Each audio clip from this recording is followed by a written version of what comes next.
यीशु मसीह के नाम में आप सबको जय मसीह की।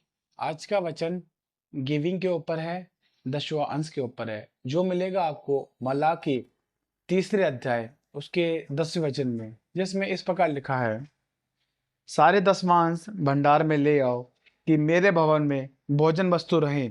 और सेनाओं का यहोवा यह कहता है कि ऐसा करके मुझे परखो कि मैं आकाश के झरोखे तुम्हारे लिए खोलकर तुम्हारे ऊपर अपरंपार आशीष की वर्षा करता हूँ कि नहीं। परमेश्वर के इस वचन के द्वारा आपको आशीष मिले। हाँ भाई बहनों, परमेश्वर का वचन कहता है सारे दसवांश मेरे भंडार में ले आओ, यानी कि अपनी कमाई का 10% मेरे भंडार में ले आओ, और ऐसा करके मुझे परखो कि मैं तुम्हारे ऊपर अपरंपार यानी कि बहुतायत की आशीष करता हूं कि नहीं। परमेश्वर का वचन, इस वचन में हमको एक प्रकार से चैलेंज भी करता है। परमेश्वर का वचन कह रहा है, पर मुझे परखो कि मैं आकाश के झरोखे तुम्हारे लिए खोल कर तुम्हारे ऊपर अपरंपार की वर्षा करता हूं कि नहीं।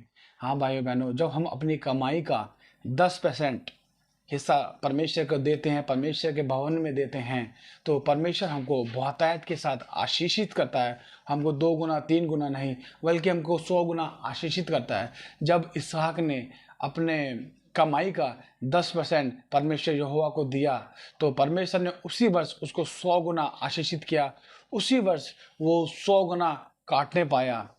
परमेश्वर का वचन कहता है कि जिस नाप से नापोगे उसी नाप से तुम्हारे लिए भी नापा जाएगा। हाँ भाइयों बहनों, चाहे हम अपनी जॉब से, चाहे हमारे बिजनेस से, जो भी हम कमाई करते हैं, जब हम अपने परमेश्वर को अपनी कमाई का 10% देते हैं, तो परमेश्वर हमारे काम को होने देता है। हमारे जो रुके काम है, जो हमारे बंद हुए काम है, जिस काम के लिए हम बहुत समय से प्रयास कर रहे हैं, हम उस काम को देखते हैं, वो अपने आप होते जाते हैं। हमारे जो बंद काम है, जो रुके काम है, जिनके लिए हम परेशान थे, उन कामों को में हम आशीष को देखते हैं, उन कामों में हम बरकत को देते हैं। हम जहाँ कहीं भी जाते हैं, जहाँ हम बिजनेस करते हैं या अपनी जॉब करते हैं, हम जहाँ कहीं भी जाते हैं, हम तो आशीषित होते होते हैं, हमारे साथ साथ और लोग भी आशीषित होते हैं।